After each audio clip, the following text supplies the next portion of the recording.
Bismillahirrahmanirrahim. Kita telah menyaksikan prosesi akad nikah yang telah berlangsung dengan hikmat dan lancar. Alhamdulillah, kedua mempelai telah resmi menjadi pasangan suami istri, Ananda Ahmad Kemal Arsyad dan Naila Salsabila pada hari yang berbahagia ini. Hadirin yang berbahagia, selanjutnya marilah kita dengarkan bersama nasihat perkawinan yang insya Allah akan dilanjutkan dengan pembacaan doa yang akan disampaikan oleh Bapak Ustadz Dr. Kiai Haji Syahrir Bohong RC Master Teologi Islam. Kami persilakan dengan doa.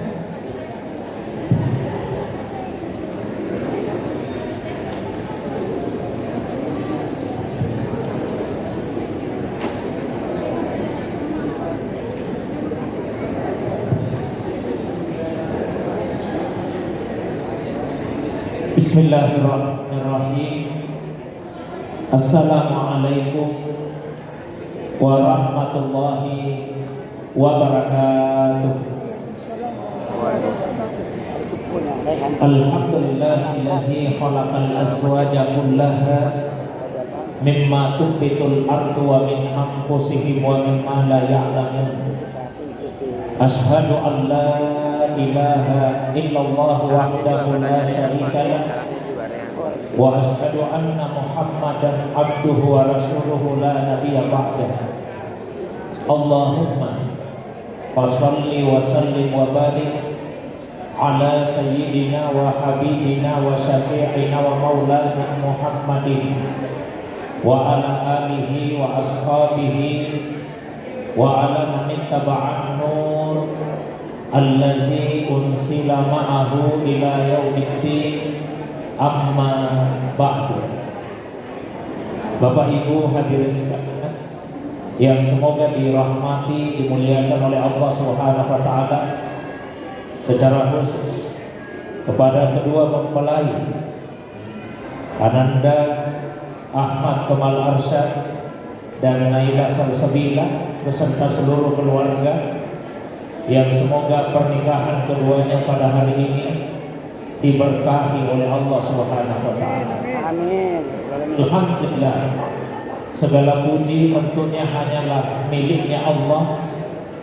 Dialah yang telah menciptakan segala sesuatu dalam keadaan berpasang-pasangan.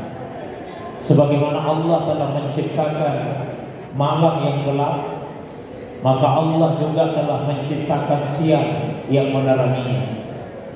Sebagaimana Allah telah menciptakan bumi yang menghampar, maka Allah juga telah menciptakan langit yang menaunginya.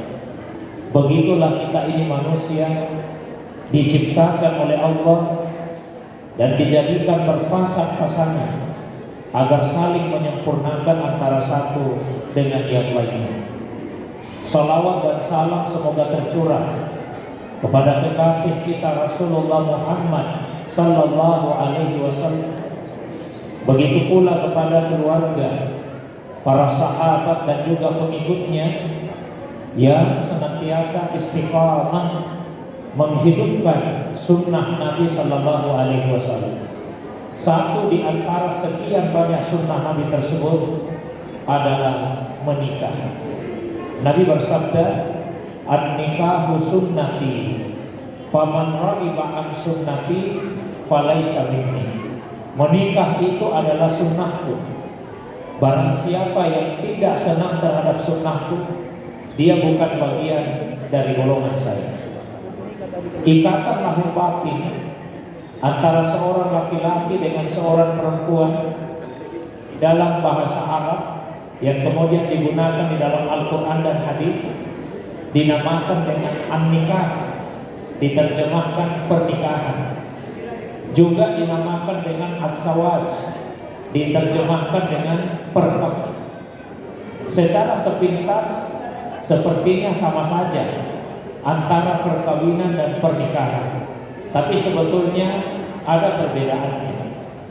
Pernah ada akad nikah, pada saat ijab kabul Bapak penghulunya mengucapkan seperti ini, saya kawinkan dan nikahkan saudara dengan fulana binti fulan dengan mahar sekian-sekian. Lalu calon mempelai laki-lakinya menjawab, jawabannya seperti ini Bapak Ibu sekalian. Kalau kawinnya saya terima, adapun nikahnya mudah-mudahan saya bisa. Itu artinya ada bedanya antara perkawinan dengan pernikahan. Bedanya apa? Kalau perkawinan atau zawaj, maknanya adalah memasangkan dan menyandingkan. Tapi kalau nikah, maknanya adalah menyatukan dan memadukan. Kalau hanya sekadar dikawinkan, dipasangkan, disandingkan jadi suami istri, itu relatif mudah. Yang susah itu nikah. Karena nikah artinya menyatukan dan memadukan. Ada dua orang, masing-masing punya sifat, punya karakter, punya pembawaan. Kadang-kadang berbeda, bahkan boleh jadi bertolak belakang. Kemudian ini disatukan dalam satu bahtera rumah tangga. Tentu ini membutuhkan satu kearifan tersendiri. Tidak mungkin semua sifatnya Ananda, Ahmad, Kemal Arsyad itu akan sama dengan Ananda, Naida Salsabila. Pasti ada bedanya. Boleh jadi ada pertentangan. Saya berikan contoh yang sederhana. Pernah ada seorang bapak cerita ke saya, Ustaz, baru-baru ini saya nikahkan anak perempuan saya. Saya sampaikan selamat Pak, tapi ada sedikit masalahnya. Apa itu? Beliau lalu bercerita, anak perempuan saya kalau tidur itu susah tidur kalau tidak pakai kelambu. Terus masalahnya di mana Pak? Masalahnya suaminya tidak bisa tidur kalau pakai kelambu. Karena itu boleh kemudian tanya, kira-kira bagaimana itu solusinya Ustaz? Saya katakan gampang saja itu Pak. Bagaimana solusinya? Tidak apa-apa di awal malam, yang satu tidur di dalam kelambu, yang satu tidur di luar kelambu. Insya Allah seiring dengan beranjaknya waktu malam, dan nanti kelambunya akan jatuh sendiri. Nah, ini satu contoh yang lain. Boleh jadi salah satu di antara keduanya tidak bisa tidur kalau lampunya tidak dinyalakan. Sementara pasangan hidupnya sebaliknya, susah tidur kalau lampunya tidak dimatikan. Nah, ini agak susah. Karena yang satu maunya lampu menyala, yang satu maunya lampu dipadamkan. Jadi solusinya seperti apa? Ambil saja jalan tengahnya yang remang-remang. Tidak usah dimatikan tapi tidak terlalu dinyalakan juga. Ada istilah yang lebih unik yang Allah gunakan dalam Al-Quran untuk menamai pernikahan, yaitu misakan ghalidha. Misak artinya ikatan, ghalidha artinya kokoh dan kuat. Jadi pernikahan itu sebetulnya ibarat tali yang mengikat, meskipun tidak kelihatan talinya. Begitu kokohnya ikatan pernikahan, kematian salah satu di antara keduanya tidak memisahkan mereka untuk selamanya. Mereka pisah hanya sementara waktu saja. Insya Allah nanti di dalam surga akan kembali disandingkan oleh Allah Subhanahu wa Ta'ala. Inna ashabal jannati yawma fi sumulin fakihun hum wa aswaduhum. Sesungguhnya penghuni surga pada hari ini sibuk dalam kesenangannya, mereka bersama dengan pasangannya. Jadi semua penghuni surga itu pasti punya pasangan. Di dalam hadis riwayat Muslim, Nabi menegaskan, ma fil jannati a'zam, tidak ada yang jomblo dalam surga. Kalau di dunia banyak yang jomblo, tapi di surga tidak ada. Semua pasti punya pasangan. Kalau di dunia kita sudah punya pasangan soleh solihah, nanti di dalam surga akan kembali dipasangkan oleh Allah Subhanahu wa Ta'ala. Kalau ada laki-laki Pak, tidak ada pasangannya di dunia, sampai meninggal tidak menikah, tak usah khawatir. Insya Allah kalau masuk surga akan dipasangkan dengan bidadari. Untuk setiap satu laki-laki penghuni surga, paling sedikit 72 bidadarinya. Itu paling sedikit. Jadi persiapkan memang Pak Derita baik-baik. Nah, itulah sebabnya beberapa ulama tidak masalah, tidak menikah. Mereka bahkan memilih untuk membujang seumur hidupnya. Bahkan ada satu kitab khusus, judul kitabnya Al-Ulama Al-Ustaz alladzina asarul ilma ala sawad. Ulama-ulama yang membujang, yang lebih memilih ilmu dibandingkan dengan pernikahan. Kalau ada perempuan Bu tidak menikah sampai dia meninggal, Kalau dia masuk surga, insya Allah dipasangkan dengan laki-laki soleh. Maria, ibunya Nabi Isa, tidak menikah, nanti akan masuk surga. Siapa pasangannya di surga? Rasulullah Sallallahu Alaihi Wasallam. Kalau ada laki-laki Pak punya istri lebih dari satu dan semuanya masuk surga, insya Allah akan dipasangkan dengan semua istrinya di surga. Tidak usah khawatir ya, karena tidak ada lagi rasa cemburu di antara sesama istri di surga. Yang agak susah kalau ada perempuan pernah menikah lebih dari satu kali, karena tidak mungkin untuk dipasangkan dengan semua suaminya di surga. Terus kalau ada yang seperti itu, dia akan dipasangkan dengan suami yang mana? Dua riwayat. Riwayat pertama mengatakan dia akan dipasangkan dengan suaminya yang paling terakhir. Itulah sebabnya beberapa sahabat Nabi sebelum wafat pesan baik-baik kepada istrinya. Apa pesannya? Kalau kamu benar-benar mencintai saya, ingin sama-sama dengan saya di surga, jangan sekali-kali menikah lagi. Kalau kamu menikah lagi, kita tidak sama-sama di surga. Kamu akan bersama dengan suamimu yang terakhir. Tapi riwayat yang lebih baik, Ummu Salamah pernah menanyakan ini kepada Nabi. Apa jawaban Nabi? Innaha tutahayya. Nanti perempuan itu akan disuruh memilih sendiri. Jadi gua akan disuruh pilih mau bersama dengan suami yang mana ini. Dan dia akan memilih suami yang paling baik perlakuannya terhadap dirinya semasa hidupnya di dunia. Paling istimewa. Suami istri belum tentu sama kualitas imannya, belum tentu sama bagusnya ibadahnya, belum tentu sama baiknya akhlaknya. Kalau ini yang diukur, mestinya tempatnya di surga berbeda. Contoh, istri hampir tiap malam bangun untuk salat tahajud. Suaminya juga tiap malam bangun nonton bola. Nah, mestinya tempatnya di surga beda. Istrinya di atas karena rajin salat, suaminya di bawah karena rajinnya nonton bola. Tapi karena ada ikatan suami istri, maka yang tempatnya di atas akan menarik pasangan hidupnya yang tadinya akan dibawa. Karena Allah bermaksud untuk menyempurnakan kebahagiaan penghuni surga. Jadi pernikahan ini banyak sekali keutamaannya. Di antaranya tadi ayatnya sudah dibacakan, untuk ketenangan hidup. Ada yang menyangka rahasia ketenangan hidup pada harta, pada status sosial. Ternyata rahasianya Allah letakkan dalam pernikahan. Maka jika ada bapak ibu yang punya saudara, punya anak, punya keluarga, atau kita sendiri yang mengalami sering dilanda kecemasan, selalu gelisah, sering sakit kepala, banyak obat dikonsumsi tidak sembuh-sembuh sakit kepalanya, sudah banyak usaha dilakukan tidak bisa hilang kecemasannya, menikah saja atau nikahkan saja. Insya Allah kalau sudah menikah, Allah akan berikan ketenangan. Tapi bagaimana Ustaz, saya sudah menikah masih gelisah terus? Kalau yang laki-laki coba menikah lagi. Sudah 2 kali menikah masih gelisah terus, coba menikah lagi. Tapi saya yakin Ibu cukup 1 kali saja. Insya Allah asal tuntunan agama diperhatikan, Allah akan berikan ketenangan. Bukan karena tidak boleh, bukan karena tidak boleh. Tapi seorang suami Pak, yang di dalam hatinya ada mawaddah, ada rasa cinta yang mendalam terhadap istrinya, dia tidak akan pernah menikah lagi selama tidak ada alasan yang sangat kuat untuk itu. Setuju ya? Biasanya sampai di situ setuju Pak. Padahal masih ada lanjutannya. Apa lanjutannya?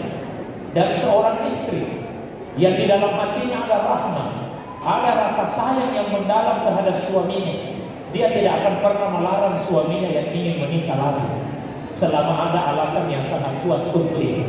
Jadi mestinya istrinya yang mendorong suaminya, tapi suaminya yang tidak mau, tidak mau menolak maksudnya.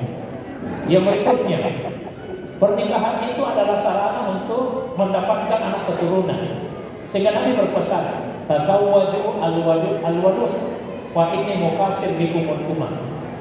Menikahlah kalian dan pilih istri yang wadud, punya sifat kasih sayang, dan wadud, subur, siap dan mau memberikan anak yang banyak. Karena saya senang membanggakan banyak umat saya di hari kemudian. Jadi kalau ibu-ibu tidak mau punya banyak anak, berarti ibu ingin membuat sedih hatinya Rasul. Yang membuat senang hatinya Nabi, kalau umatnya banyak, maka perbanyaklah anak. Dan ini berapa rencananya? Mau banyak-banyak. Jadi pesannya Rasul, perbanyak anak keturunan. Kalau orang mengatakan 2 anak cukup, itu benar sekali. Artinya kalau 1 anak masih kurang. Kalau 2 anak baru cukup, tapi 3 anak itu yang baik. 4 baik sekali. 5 anak itu yang istimewa. 6 tanpa istimewa.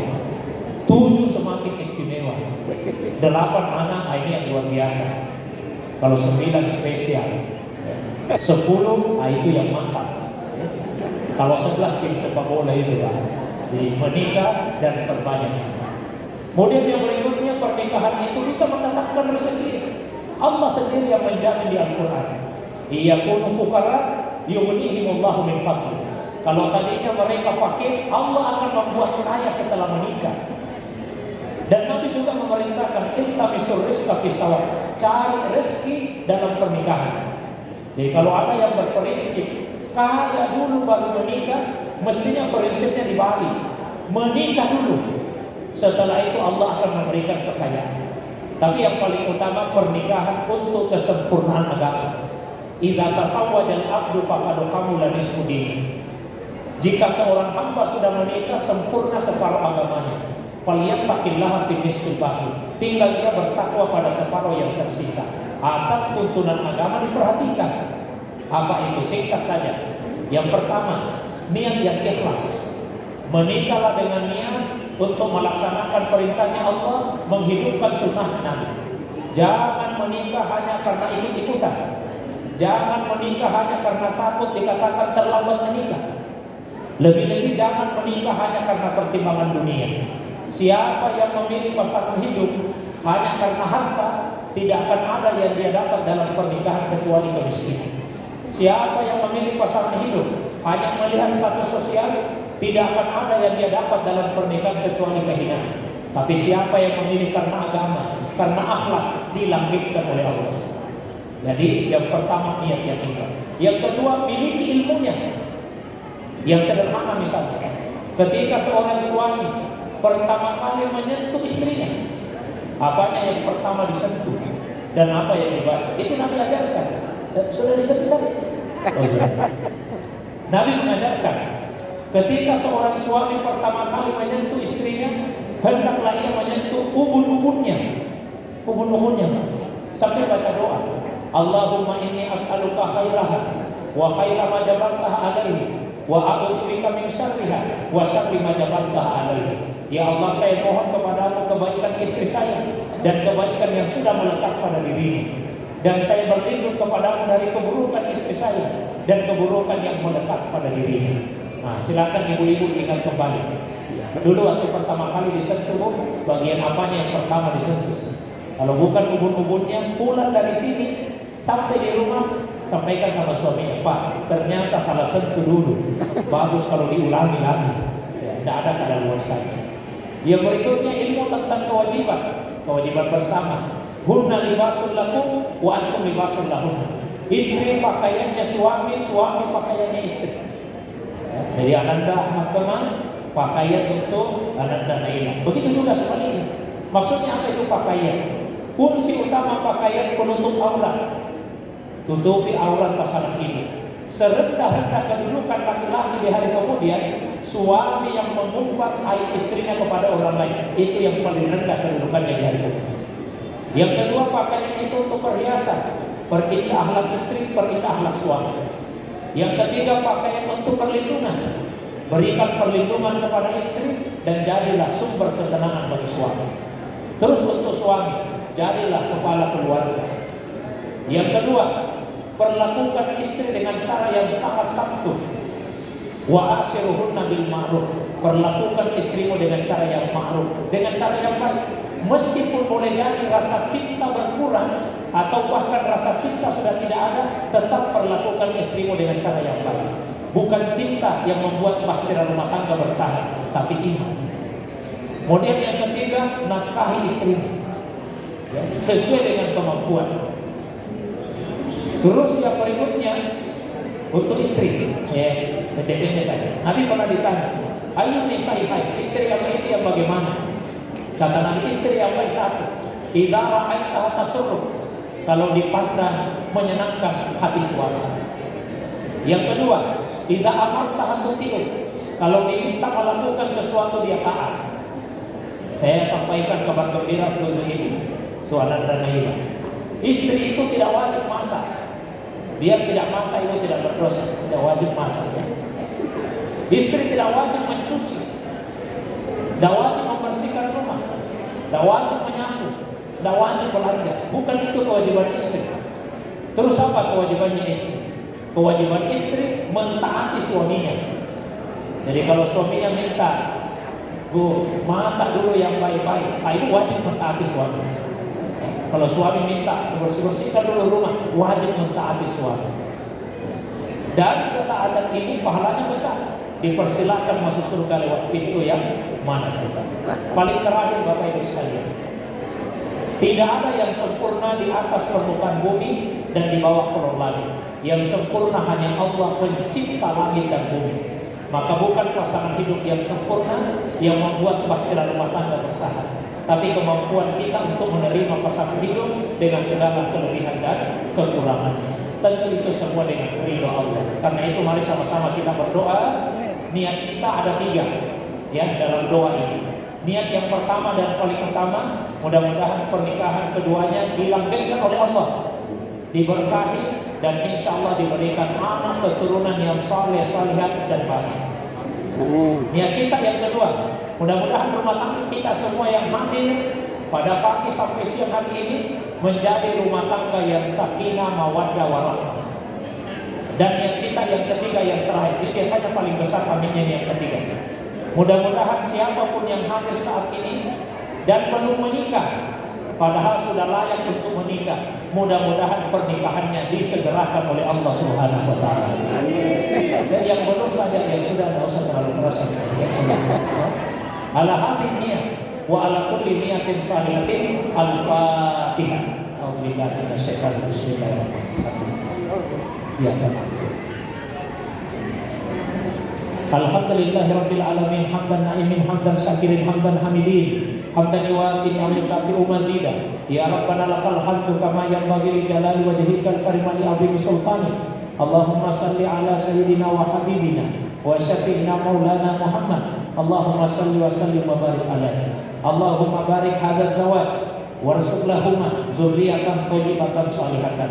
Ya Allah, berkahilah pernikahan keduanya, pernikahan Ananda Ahmad Arsyad dan Ananda Naila Salsabila. Jadikanlah pernikahan ini ya Allah sebagai sarana bagi keduanya untuk menyempurnakan agamanya dan untuk semakin mendekatkan diri kepada-Mu ya Allah.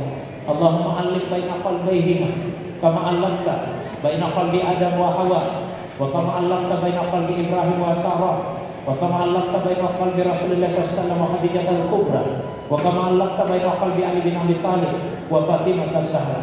Ya Allah ya Tuhan kami, satukanlah hati Ananda Ahmad Kamal Arsyad dan Ananda Naila Salsabila sebagaimana Engkau telah menyatukan hati Nabi Adam dengan Hawa, sebagaimana Engkau telah menyatukan hati Ibrahim dengan Sarah, sebagaimana Engkau telah menyatukan hati Rasulullah dengan Khadijah, sebagaimana Engkau telah menyatukan hati Ali bin Abi Thalib dengan Fatimah az-Zahra.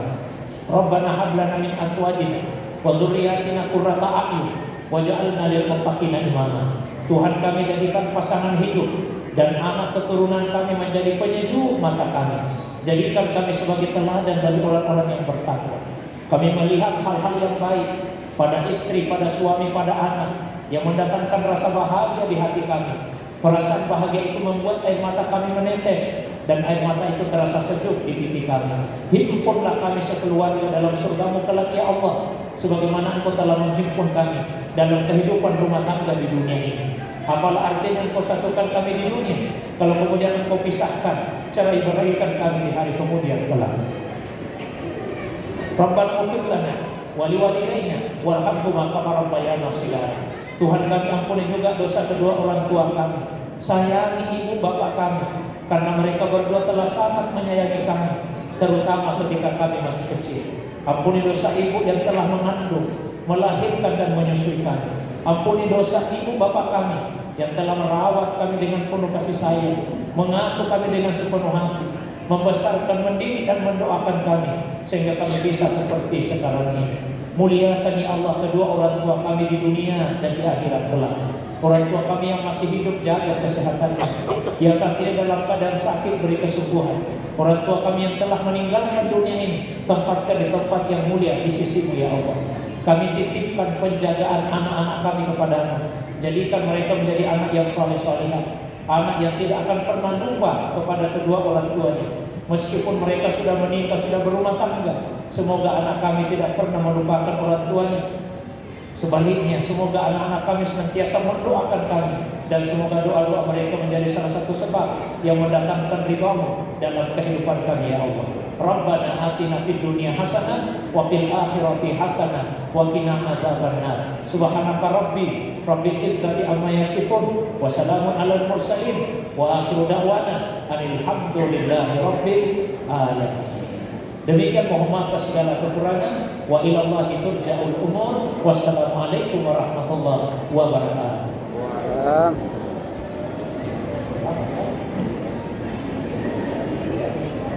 Mohon izin berkenan Bapak Ustaz Dr. Kiai Haji Syamrir Nuhur untuk tetap di tempat. Berikut ini untuk foto bersama kedua mempelai.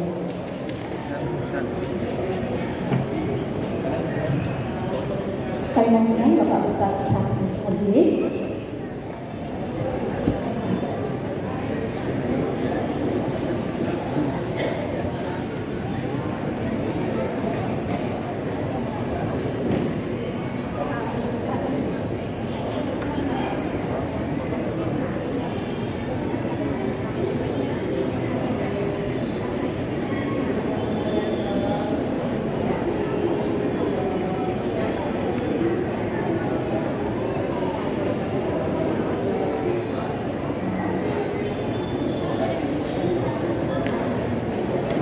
Hadirin yang berbahagia, demikianlah kita akan dengarkan bersama masukan yang telah diantarkan oleh Bapak Dr. Kiai Haji Syamrir Nuhur, LC Master Berbagai Islam. Kami ucapkan terima kasih Bapak Ustaz.